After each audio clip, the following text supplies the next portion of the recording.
série de BD Magasin Général de Jean-Louis Tripp et Régis Toiselle. Ça devait être une trilogie qui s'est transformée en double trilogie et finalement c'est une triple trilogie puisque l'histoire se déroule sur 9 tomes. Et l'action s'étale de 1926 à environ 1936. Et les auteurs ont d'ailleurs mis à peu près 10 ans eux-mêmes à la réaliser. L'histoire se passe au Québec, dans le petit village de Notre-Dame-des-Lacs, à l'embouchure du fleuve Saint-Laurent. Les deux auteurs sont français, mais ils ont eu l'idée de cette série lorsqu'ils travaillaient ensemble à Montréal.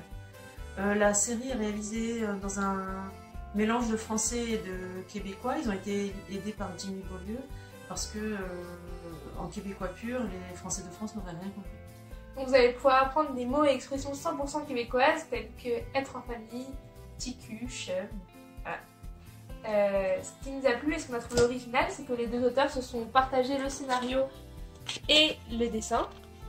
Donc là, vous avez une même planche qui a été commencée par Régis Toiselle et finie par Jean-Louis Tripp qui a rajouté les ombres et quelques détails.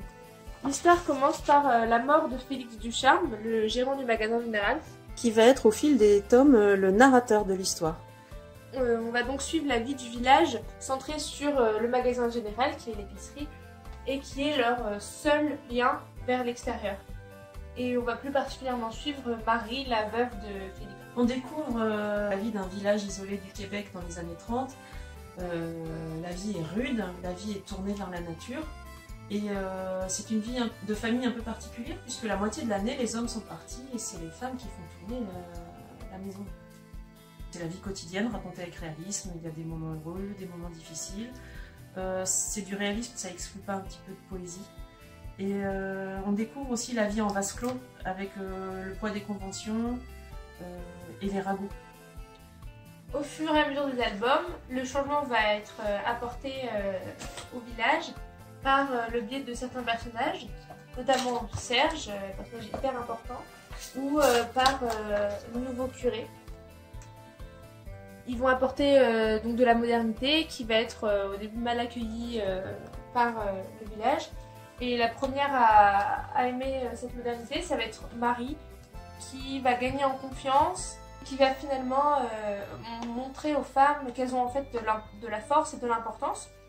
Et d'ailleurs c'est très marqué puisque le troisième tome s'appelle Les Hommes et l'avant-dernier tome s'appelle Les Femmes, ce qui montre bien l'évolution en fait de l'importance des femmes dans le village.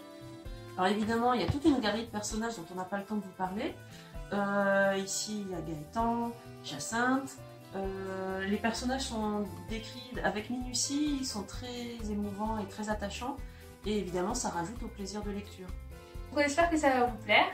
Nous, ça a conquis toute la famille. Voilà. À bientôt.